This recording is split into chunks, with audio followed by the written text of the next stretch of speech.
നീ ഏതാ? എന്താ? ഞാൻ കൊയ്യാൻ വന്നതാ.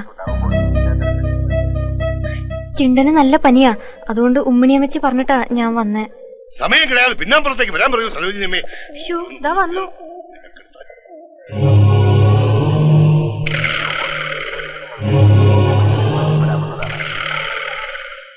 കെട്ടഴിച്ചു വെച്ചോളൂ.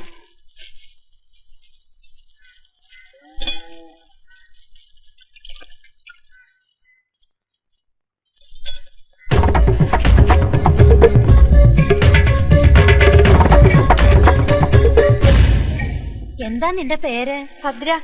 അതിനൊക്കെ വീണ്ടും സമയം കിട്ടും. ഇവിടെ വെള്ളം തിളക്കിയ നാളെ പേര്.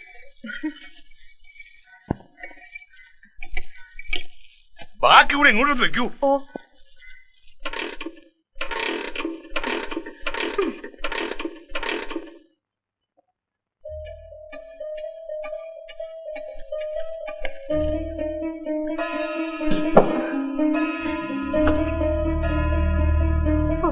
കൊല്ലങ്ങളായും തോന്നുന്നു ഇതിന്റെ മുകളിൽ ആരെങ്കിലും ഒന്ന് തൊട്ടിട്ട്. ആരാ ഇത് നന്നാക്കിയേ? ഞാനാ. അല്ലല്ല, ഞാനിവിടെ അടിച്ചു വരാൻ വന്നപ്പോഴാ മുകളിൽ ചുക്കിലി കണ്ട്. അപ്പൊ ചുക്കിലി അടിച്ച് കഴിഞ്ഞപ്പോ ഈ ക്ലോക്ക് തുറന്നിട്ട് ഇങ്ങനെ ഇങ്ങനെ ഇങ്ങനെ ആക്കിയപ്പോ ടിങ് ടോങ് ശബ്ദം വന്നു. ആ, ഏതായാലും നന്നായി. തൂത്തോട്ടെ? തൂത്തോളൂ. കിട്ടിയില്ല.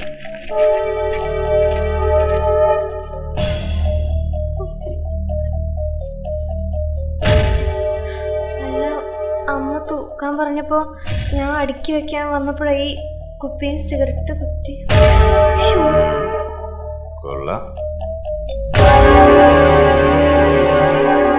ഓ, എന്താ പൊടി മുറിയിലൊക്കെ. തറയിലാണെങ്കിൽ അപ്പിടി ചെളി. ഇതെന്താ തൂക്കും നടപ്പൊന്നും ഇല്ലായിരുന്നു ഇവിടെ, അല്ലേ വൈദ്യരെ?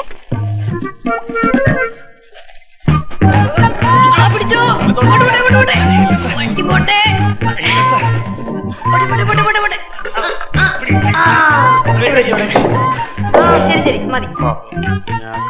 എന്തിനാ ഇത്ര വലിയ പരിഷ്കാരം?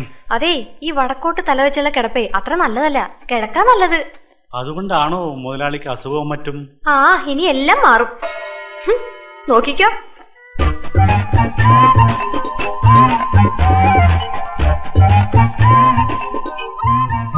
അമ്മേ, ഈ പൊട്ടിയ കണ്ണാടി വീട്ടിൽ വെച്ചാ ചീത്തയാന്നാ പറയുന്നേ. കളഞ്ഞേക്കട്ടെ?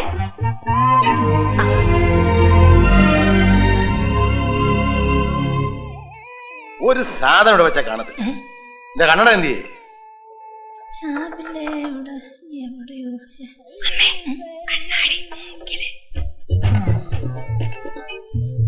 മൂക്കില്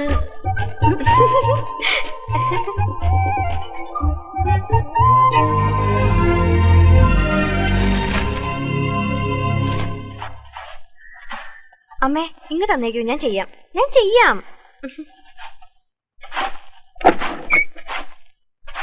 അമ്മയ്ക്ക് തുണിയെങ്ങാൻ നനയ്ക്കാനുണ്ടെങ്കിൽ വടക്കേപ്പുറത്തെ മൂലക്കിട്ടാ മതി, ഞാൻ എടുത്തോളാം.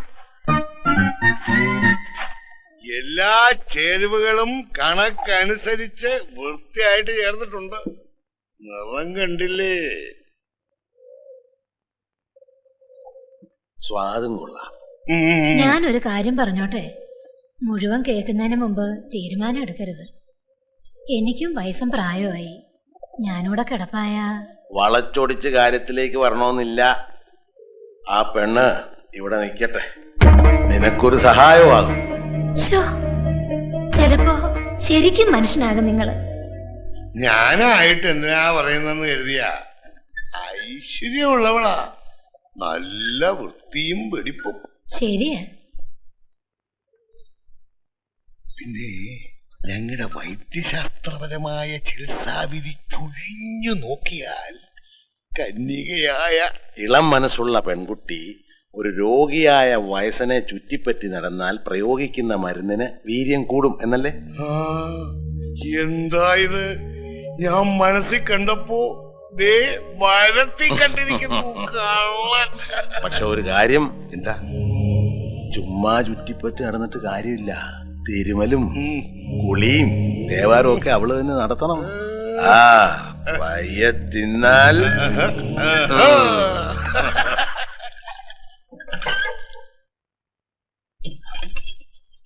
എടി, ഓ നാളെ മുതൽ നിന്റെ പണി ഇവിടെയാ. അദ്ദേഹം സമ്മതിച്ചു.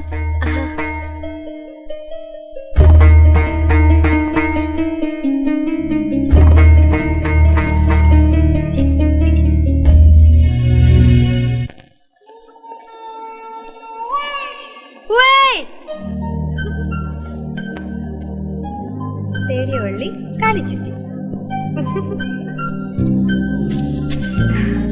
കൈ നിറയെ കുപ്പിവെള്ളം ഇട്ടുതരുമോ? ഏത് നിറം? ചെങ്കൊടിയുടെ നിറം, ചുവപ്പ്. വലിയ സന്തോഷത്തിലാണല്ലോ. എന്താ? മനസ്സിൽ ഉദ്ദേശിച്ച ഒരു കാര്യം സാധിച്ചു. കാര്യം സാധിച്ചതിന് കുപ്പിവെള്ളം നേർച്ചയോ? ആദ്യമായിട്ട് കേൾക്കുക എന്റെ അല്ല. മനസ്സിൽ ഉദ്ദേശിച്ചത് എന്താന്ന് പറഞ്ഞാ മനസ്സ് തരുമോ? ഇപ്പൊ തരും. മൂസാക്കുട്ടിയെ ഇഷ്ടമാണെന്നല്ലേ മനസ്സിൽ വിചാരിച്ചത്? പന്തയത്തിൽ തോറ്റു. പാവം, മനസ്സ് തരില്ല കേട്ടോ. കള്ളം. ഇഷ്ടമാണെന്ന് താൻ അറിയാതെ പറഞ്ഞുകൊണ്ടിരിക്കുമല്ലോ. ആര്? ആ വിരിഞ്ഞിരിക്കുന്ന കണ്ണിലെ കൃഷ്ണമണികൾ. ഇപ്പൊ ആരും ഒന്നും പറയുന്നില്ലല്ലോ. കൃഷ്ണമണികളെ കൂടെ നിന്ന് കാലുമായിരുന്നോ?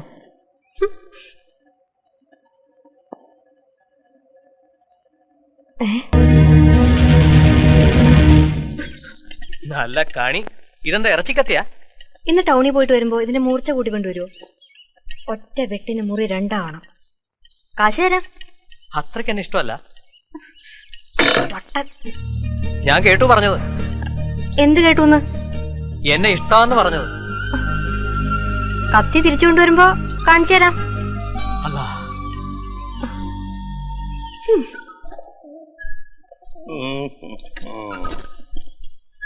ചെല്ലടോ.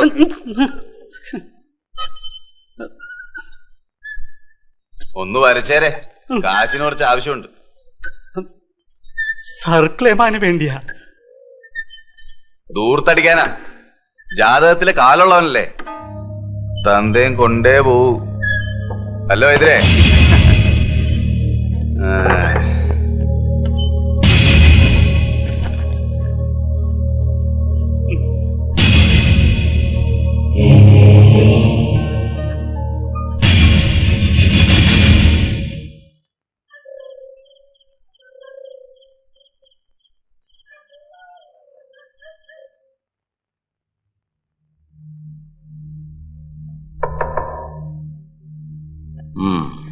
സാറിരി.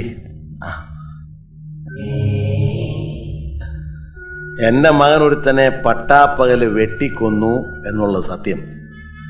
സർക്കാർ ശമ്പളം തന്ന് പോലീസിനെ വെച്ചിരിക്കുന്നത് ഇങ്ങനെയുള്ളവന്മാരെ അകത്താക്കാനാ. സാറത് ചെയ്തില്ല. അവനല്ല കൊന്നതെന്ന് പറഞ്ഞു. അപ്പൊ സാറ് ജോലി ചെയ്തത് എനിക്ക് വേണ്ടിയാ. അതിന് എന്നാ ശമ്പളം വേണമെന്ന് ഞാൻ സാറിനോട് ചോദിച്ചു. ശരിയാണേ? സാർ എത്ര വേണമെന്നും പറഞ്ഞു. അല്ല അത് ഒന്നും രണ്ടും അല്ല സാറ് ചോദിച്ചത്, 5 ലക്ഷമാ. ഞാൻ ഒന്നും പറയാതെ എടുത്തു തന്നു അല്ലേ? അതെ. സാർ അത് മുഴുവൻ എടുത്തു എന്ന് ഞാൻ പറയല. മേലോട്ടും താഴോട്ടൊക്കെ വീതം കൊടുക്കണമല്ലോ. അതുപോലെ എന്റെ കാര്യവും. ഈ 5 ലക്ഷം കൊണ്ട് സംഗതി തീരില്ലല്ലോ. ഇവിടം തൊട്ടങ്ങ് തലസ്ഥാനം വരെ കൊടുത്തു. പിന്നെ സാക്ഷി മാറ്റി പറഞ്ഞ അവന്റെ ഭാര്യയുടെ വീട്ടുകാർക്കും കൊടുത്തു. അങ്ങനെ മൊത്തം ഒരു 40-45 ലക്ഷം. ഒരാളെ കൊന്നിട്ട് രക്ഷപ്പെടാൻ 40-45 ലക്ഷം മതി എന്ന് പറഞ്ഞത് കുറവാണ്. ഞാൻ സമ്മതിച്ചു. സാർ അതിൽ ഒതുക്കി തന്നതിൽ എനിക്ക് നന്ദിയുണ്ട്. ചാക്കോ വധക്കേസിലെ 1-ാം പ്രതി ഉത്തമനെ കോടതി വെറുതെ വിട്ടു. അവിടം വരെയുള്ള സംഭവങ്ങളെല്ലാം കറക്റ്റ്. അല്ല, ഇനിയും ഈ കാര്യങ്ങളൊക്കെ നേരെ വാ നേരെ പോ. അതാണ് എന്റെ കച്ചവടത്തിന്റെ ഒരു രീതി. മകനെ രക്ഷിക്കാൻ വേണ്ടി അല്ല ഞാനത് ചെയ്തത്. പണ്ട് കര കാണാൻ മേലാതെ കായൽ നീണ്ട് പരന്നു കിടന്നപ്പോ ഇവിടെ വന്നവനാ ഞാൻ. ഒരു മേൽലാസം പോലും ഇല്ലാതെ ചേറ് കുത്തിപ്പൊക്കി കരയുണ്ടാക്കി അതിൽ വിതച്ച് കൊയ്ത് കായലുമായിട്ട് പടവെട്ടി. പിന്നെ ഞങ്ങൾ കൂട്ടായി. ഇന്ന് ആ കായൽ എന്നെ 8 വീട്ടിൽ നടേശം മുതലാളിയാക്കി. അത് കളഞ്ഞു കുടിക്കരുതല്ലോ എന്ന് വിചാരിച്ചിട്ടാ. നമ്മുടെ ഇടപാടിൽ ഇന്നുവരെ സത്യസന്ധമായി തന്നെ ഞാൻ എല്ലാം ചെയ്തു അല്ലേ? ചെയ്തു. പക്ഷേ താനത് ചെയ്തില്ല. ഇതിന്റെ പേരും പറഞ്ഞ് താൻ വീണ്ടും വീണ്ടും കാശ് വാങ്ങി. എന്നും നടേശം മുതലാളിയെ ഊറ്റാവെന്ന് വിചാരിച്ചു. എന്റെ സന്തതിയെ താൻ കയ്യിലെടുത്തു. ഞങ്ങൾ തമ്മിലുള്ള ഈർച്ച താൻ മുതലാക്കി. കൊള്ളാം, പോലീസ് ബുദ്ധി. അല്ല അത്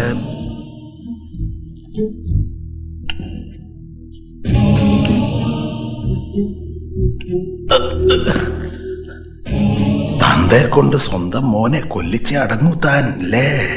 മുതലാളി, അത് ഉത്തമൻ പറഞ്ഞിട്ട് എനിക്കറിയാം. തനിക്ക് കിട്ടുന്നത് ഇപ്പാതി അവനാ. അഭ്യാസം നടക്കില്ലടോ. അരിവാള് പിടിച്ച കയ്യായത്.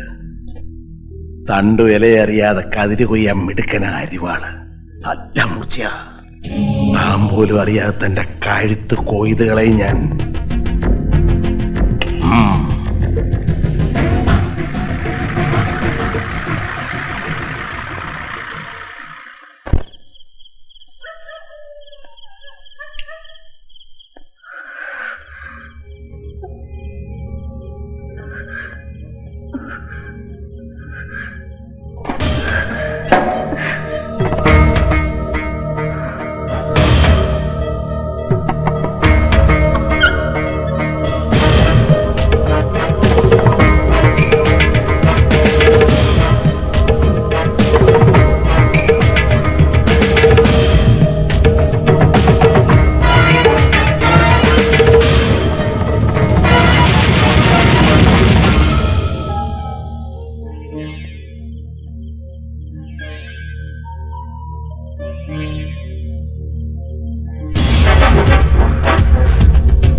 നീ ആള് കൊള്ളാവല്ലോ.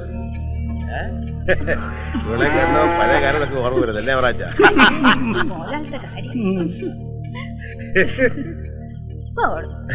പിന്നെ ഞാൻ തൽക്കാലം ഒന്ന് കാണാൻ വിളിപ്പിച്ചതാരേ. മോലാളി, എന്റെ അനിയന്റെ കല്യാണോ? അത് എന്നാന്ന് വെച്ചാ നീ അവറാച്ചോട് പറഞ്ഞു മേടിച്ചു. ഓർമ്മ വേണം. അവറാച്ചോ വള്ളം തള്ളു തൽക്കാലം. നല്ല മോലാളി. ഞാൻ പിടിക്കണം.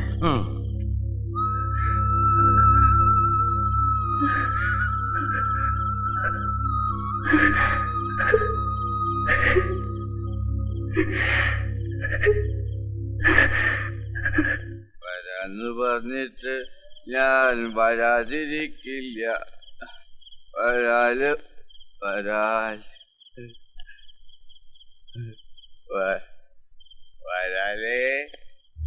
വരാലേ.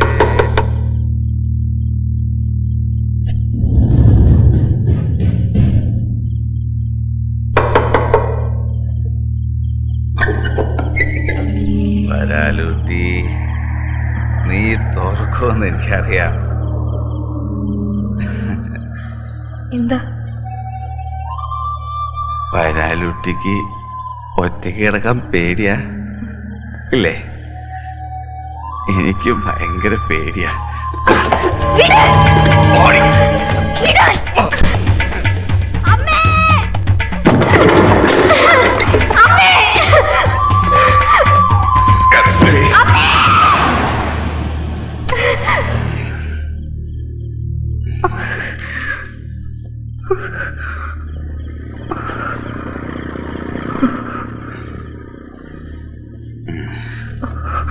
വരാലൂട്ടി, പാടത്ത് വെച്ച് കൈക്ക് പിടിച്ചപ്പോ നല്ല ഉശിരായിരുന്നല്ലോ.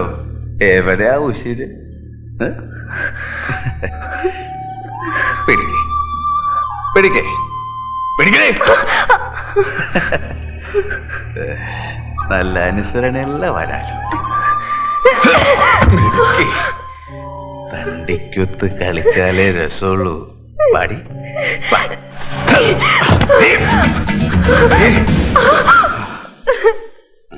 നീ ഇനി എന്റെ മുറി കിടന്നാ മതി. വയ്ക്കോ.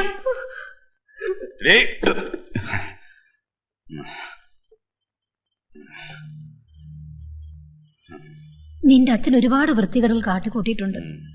പക്ഷെ അദ്ദേഹത്തിന് അല്പം മര്യാദ ഉണ്ടായിരുന്നു. ചെയ്തതൊന്നും എന്റെ മുന്നിൽ വെച്ചല്ലായിരുന്നു.